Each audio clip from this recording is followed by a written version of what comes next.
remembering a music icon, the industry paying tribute to Prince. Fans heartbroken by the loss of a legend.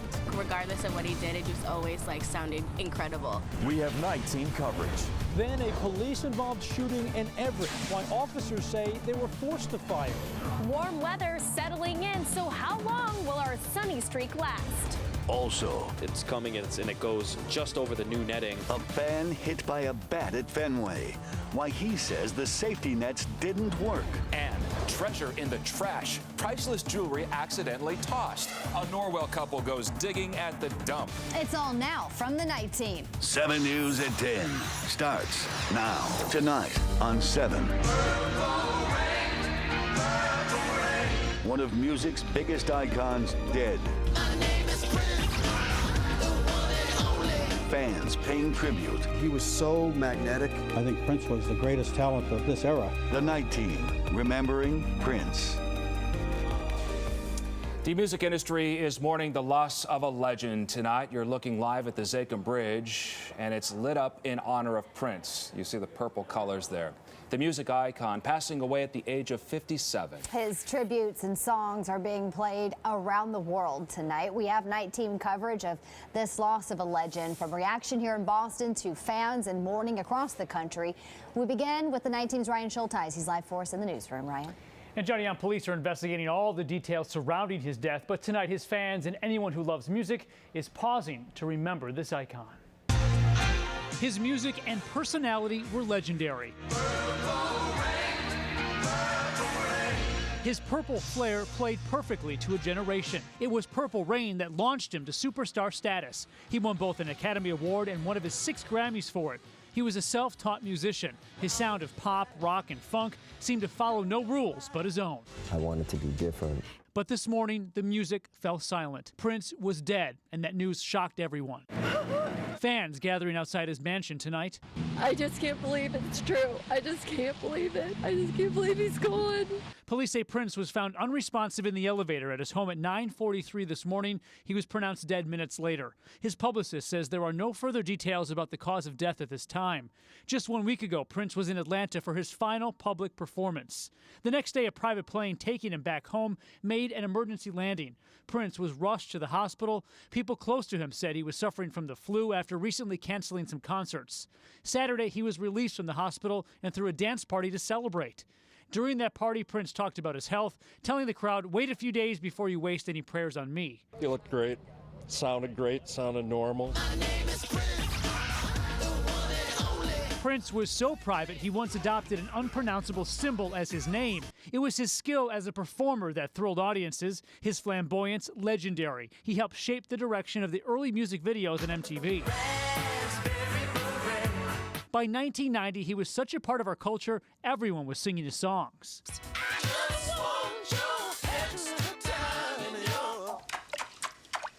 Kiss. Even Julia Roberts in Pretty Woman. His career went beyond music. Despite the soaking rain in Miami, his 2007 Super Bowl halftime show is considered by many as the best one ever.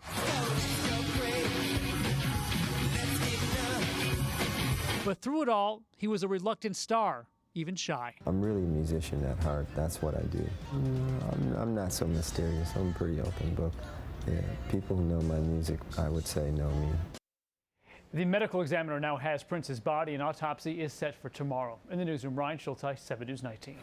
Well, the loss of Prince hitting home for many people in Boston. Fans paying tribute all around Massachusetts. The night team's Brandon Gano continues our Team 7 coverage.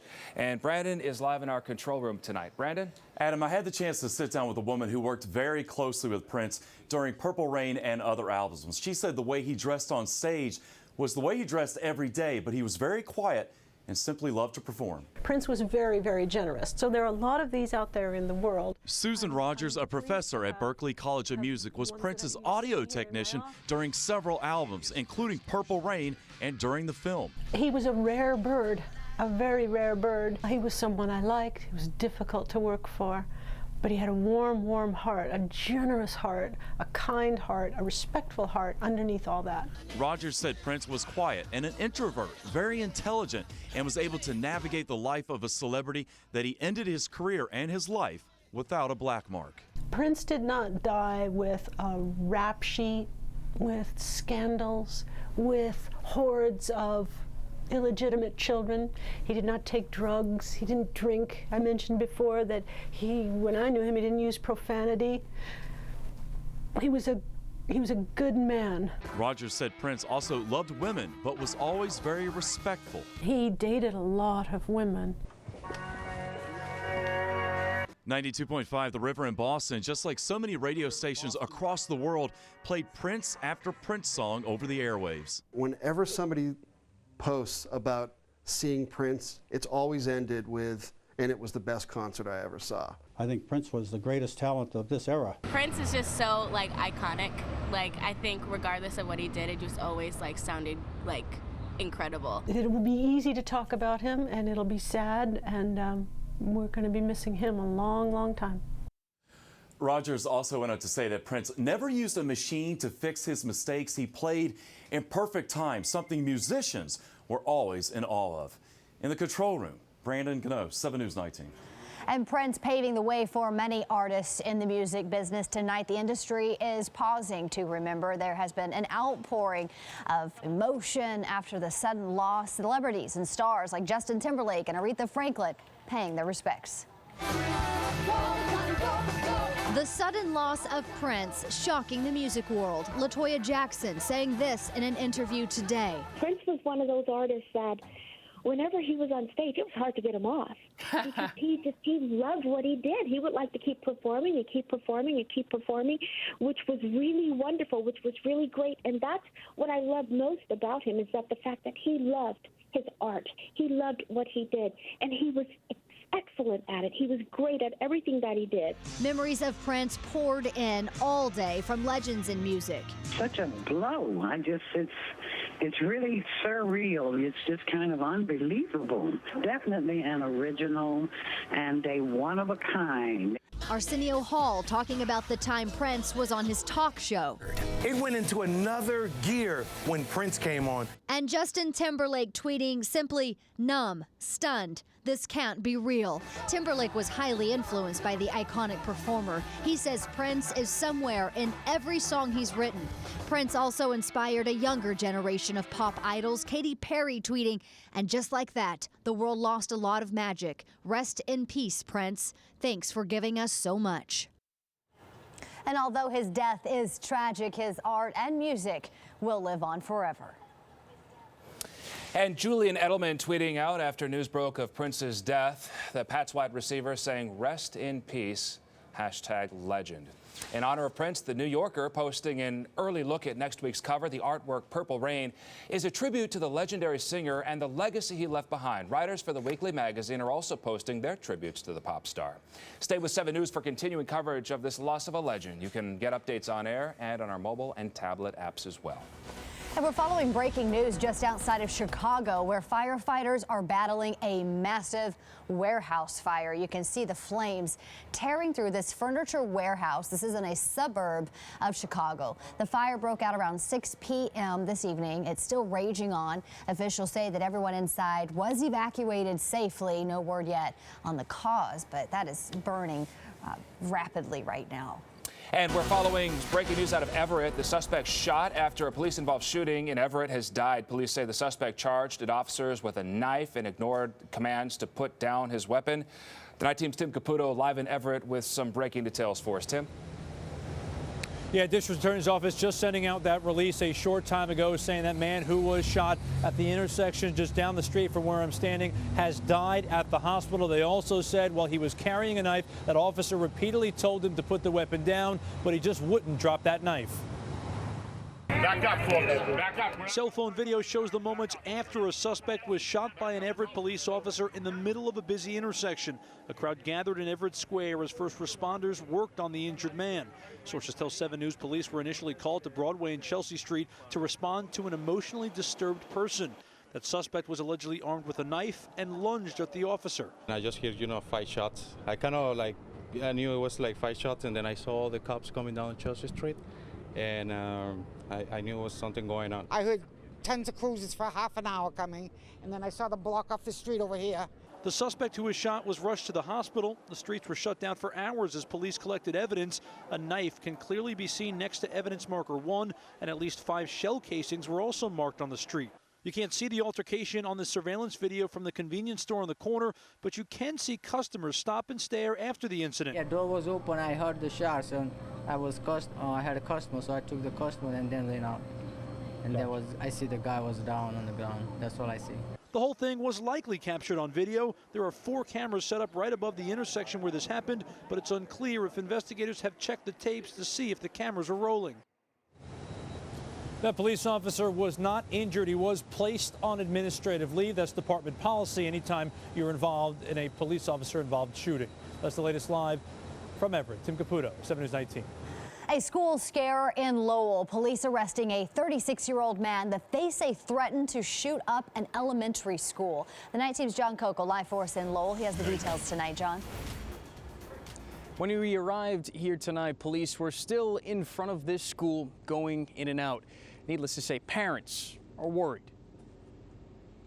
Society has gotten very strange, and it's very concerning. It's a sign of the times. Parents in Lowell up in arms over another threat at another school. And now it's hitting too close to home. Sad that we're hearing about it on a constant basis now. It's getting to the point of almost ridiculousness. You kind of hear about it happening in other cities, but when it happens down the street from you, it becomes very real. Police say on Thursday, the department was contacted by school officials at the Pawtucketville Memorial Elementary School, saying that threats were made to the school and children on a school webpage. I drove by earlier. I noticed a lot of police activity, probably about 7-8 police cars out there. When I drove by, I didn't know what was happening. Lowell police say the suspect was threatening to, quote, shoot up the school, claiming to have a rifle. While it's school vacation week, Pawtucketville Memorial still had more than 36 children inside. The school was put into a soft lockdown. The children were evacuated to another school in the city. Police tracked the threats to a 36-year-old man from Lowell. He was later arrested. Lowell police are now trying to figure out what connection, if any, this man has to the school. You got to be aware of your situation. See something, say something, you know. Now, police say despite the threats, this suspect didn't actually have guns. He will be in court tomorrow morning. We're live in Lowell. John Coco, 7 News 19. All right, so the night team now turns to the weather. A beautiful spring night in Boston. As we look live outside over the Zakim Bridge, a little breeze on those trees that are just about to bloom there. All right, so we're in for a sunny streak. We've been experiencing a lot of sun, but how long will it last? Let's get to meteorologist Bree Egger standing by with your first forecast. Yeah, we are in for a cool down for the weekend, Adam, but it doesn't arrive until the weekend. So another day well into the 70s tomorrow, flirting with 80 degrees, just like we were today. As you can see, 78, very popular number.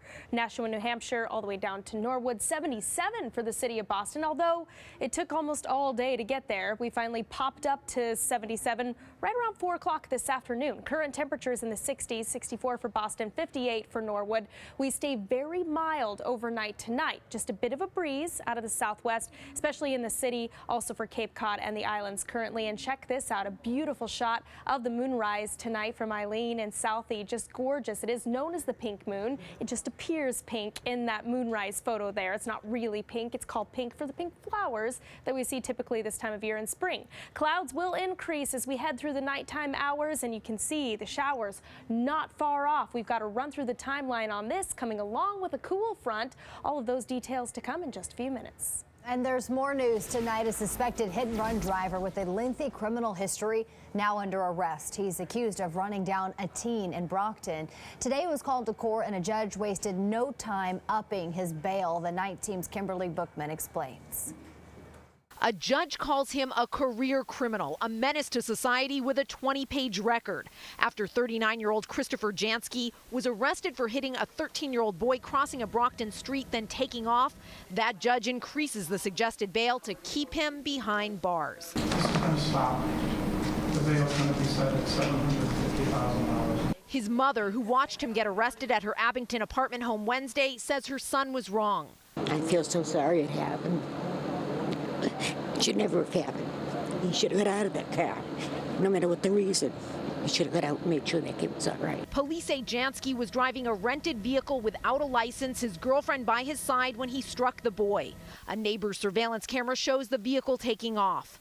They then allegedly dumped that car with a smashed windshield, front end damage, and blood all over it at the girlfriend's mother's home, where that mom told police the pair were getting ready to skip town. Her daughter had come into the house and said that she was basically packing a bag and said that they were going to Las Vegas, where the defendant lives.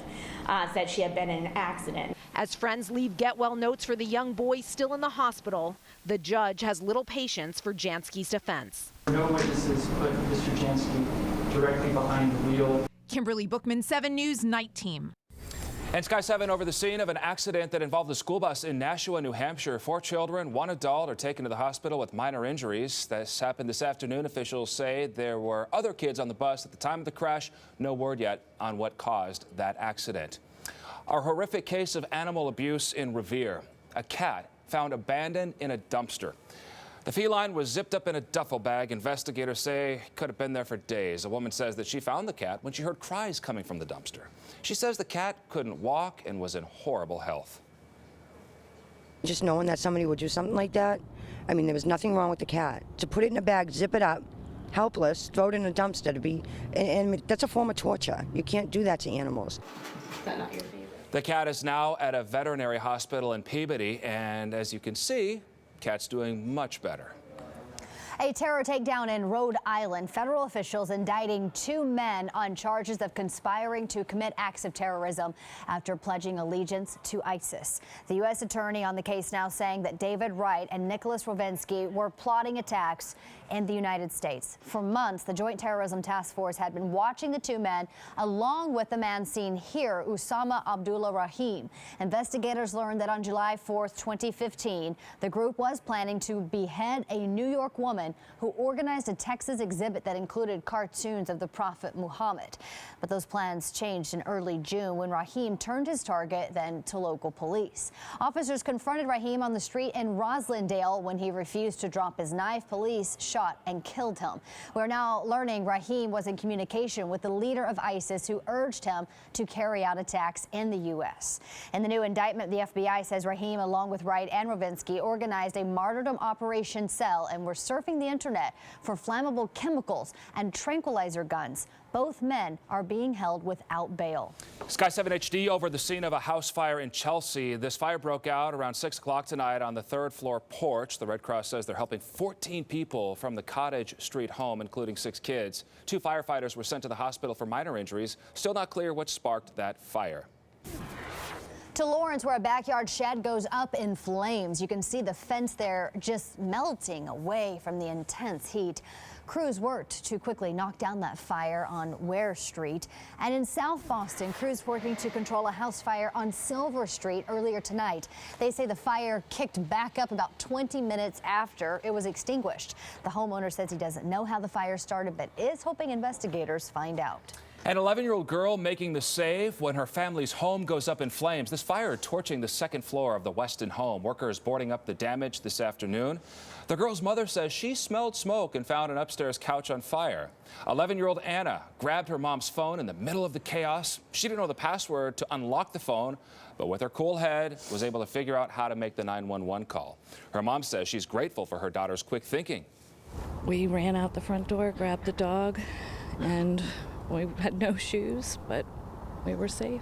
She was very brave and calm, and the 2 of them just make me proud, and just, you know, we're safe, and that's all that matters. So she says the family won't be able to go back in their house for at least a month, if at all. And we're just getting started here on 7 News. Still ahead, a big dig. A Norwell woman sifts through 5 tons of garbage to find a lost treasure. Plus, a race to the rescue in Natick. A woman and her dog pulled from a marsh after getting stuck in a tight spot. Another warm day to cap off the work week, but also some scattered showers, possible thunderstorms in store for tomorrow as well. We'll get to that forecast to come. Then a scare in the stands. A Red Sox fan hit by pieces of a broken bat at Fenway, but tonight he's still smiling. And they're out. Fists fly during a Little League game. We'll tell you why these coaches needed the police to sort things out. And tributes continuing to pour in after the loss of a legend. Pop icon Prince dead at age 57. Still ahead, we're talking with people who grew up with the music legend.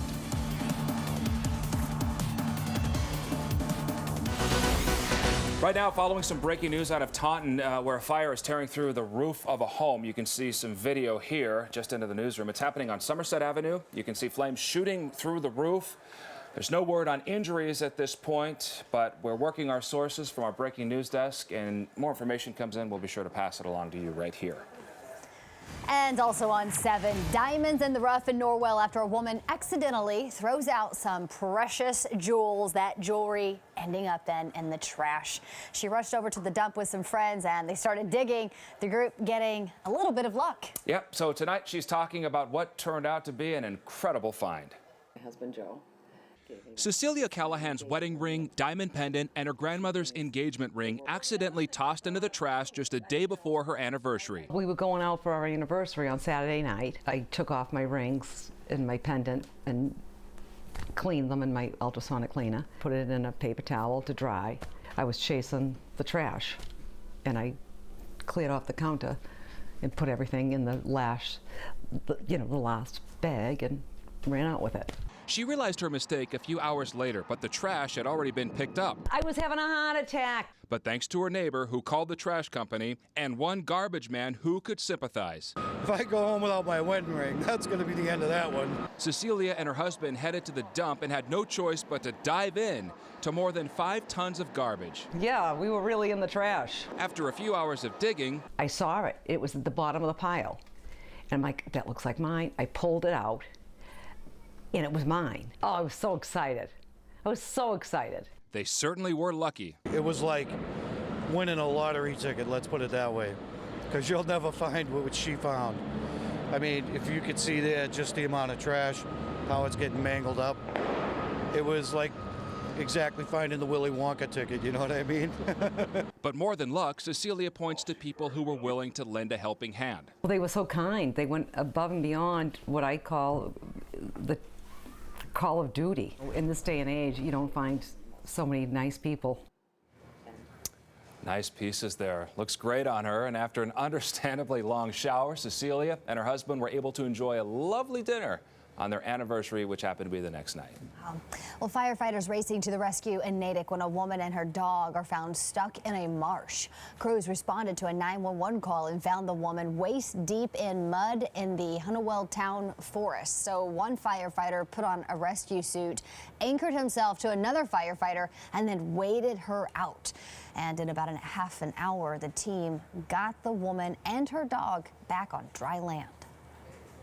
I think she was a little rattled, but fairly calm when we got on scene. The dog was walking out into the marsh and wouldn't come back, kind of got stuck. So she took her shoes off, went to go rescue the dog, and she got stuck herself. Well, the woman and her dog were both okay. The fire chief says it's a good reminder to always be cautious in those marshy areas.